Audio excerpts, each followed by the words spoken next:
ഈ ഭാനുവിന്റെ മുറിയിലെ യക്ഷി അവൾ ഇപ്പോഴും അവിടെ തന്നെ കാണുവച്ചോ. അങ്ങനെ ഒരു രക്ഷ ഉണ്ടെങ്കിൽ എനിക്കൊന്ന് കാണണം. അച്ചോ അച്ചോ അച്ചോ അച്ചോ അച്ചോ പിന്നെ ഈ കമ്പ്യൂട്ടർ ഊത്തിലല്ലേ അച്ചോ യക്ഷി. അച്ഛൻ വെറുതെ ഇയാളുടെ താളത്തിൽ തുള്ളാൻ നിൽക്കരുത് അച്ചോ. എന്നാലും അതല്ലല്ലോ ഇവന്റെ സംശയം തീർക്കണം. അച്ചോ അച്ചോ ഫാദറിന് വേറെ ഭാര്യയും പിള്ളേരുണ്ടെന്ന് ഇങ്ങനെ പറഞ്ഞു നടക്കുന്നുണ്ട്. ഫാദർ ഫാദർ ഈ തണ്ണി വണ്ടി വിശ്വസിക്കല്ലേ ഫാദർ. അങ്ങനെ പലതും പറയച്ചോ, പെട്ടെന്ന് നടക്ക്. വെറുതെ തുറക്കണ്ട ഫാദർ. ഇനി യക്ഷി ഉണ്ടെങ്കിൽ എന്തിനാ അവരെ വെറുതെ ബുദ്ധിമുട്ടിക്കുന്നത്? എനിക്കൊരു കോട്ടും ആവുമല്ലോ. നിന്ന് പിച്ചും പേയും പറയാതെ കഥ തുറക്കണം. വേണ്ട ഫാദർ പ്ലീസ് കഥ തുറക്കണം. അയ്യോ താക്കോല് കാണുന്നില്ല ഫാദർ. എന്താ? അല്ല താക്കോല് കാണുന്നില്ല ഫാദർ. കഷ്ടായിപ്പോയി.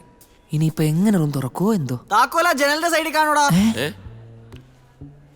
താക്കോലേ ആ ജനലിന്റെ സൈഡിൽ കാണൂന്ന്. എന്താ? ഈ താക്കോലില്ലേ താക്കോല്, അത് നിന്റെ ജനലിന്റെ സൈഡിൽ തന്നെ കാണുമെന്ന് കേട്ടോ.